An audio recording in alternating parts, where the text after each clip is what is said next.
Patil election मध्ये जायला पाहिजे त्यांनी. हो, त्यांनी इलेक्शन मध्ये गेलं पाहिजे. शेवटी हा निकाल पार्लमेंट लावू शकते किंवा विधानसभा लावू शकते. वंचित बरोबर यावं असं तुमचं मागणी?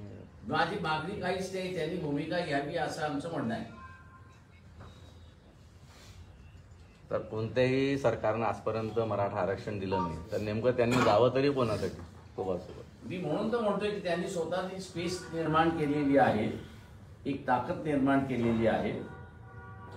त्यांनी जेवढी स्पेस निर्माण केलेली आहे त्या स्पेसमधनं ते पार्लमेंटमध्ये पोहोचू शकतात याची आम्हाला खात्री आहे. म्हणजे पार्लमेंटमध्ये गेल्यानंतर तुम्हाला तुमच्या प्रश्नाचा निकाल त्या ठिकाणी लावता येतो. निजामी मराठा हा सल्ला जरांगे पाटील यांना देणार नाही. कारण त्यांना माहिती आहे की 2-3 महिन्यामध्ये लोकसभेच्या निवडणुका आहेत. या 2-3 महिने आपण असताना काढून घेतले तर येणाऱ्या 5 वर्षामध्ये आपण हे आंदोलन जिरवू शकतो. उरलेली आंदोलनं जिरवली तशी.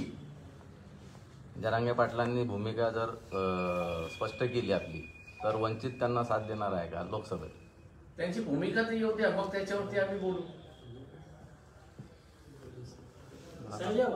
मतांच्या ध्रुवीकरणाचा फायदा कोणाला होईल? कुठल्या? हे जे गरीब मराठा, श्रीमंत मराठा या निमित्ताने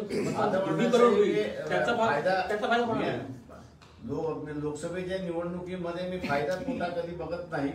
पण ज्या प्रश्नासाठी मी लढतोय त्या प्रश्नाला मला जर स्वरूप द्यायचं असेल, आकार द्यायचा, सोडवायचा असेल तर मी पार्लमेंटमध्ये कसा पोचेल हे मी त्या ठिकाणी बघतो. इथे सारा ठेकेदारी जी पद्धत चाललेली आहे ती राजकीय बंद व्हावी. येणाऱ्या काळामध्ये बाळासाहेब आणि जरांगे पाटील सोबत दिसतील? त्यांच्या भूमिकेवरती अवलंबून आहे. म्हणजे जर बाळासाहेब जर महाविकास आघाडी जर नाही गेले आणि जर शिवसेनेसोबत नाही राहिले तर मग वंचित आणि जरांगे हे सोबत दिसतील आम्हाला? जरांगेची भूमिका ते येऊ द्या. मी अगोदर शेतीच केली नाही, ते ढोर निघणार असं सुरुवात केलेलं ना करणार त्याला.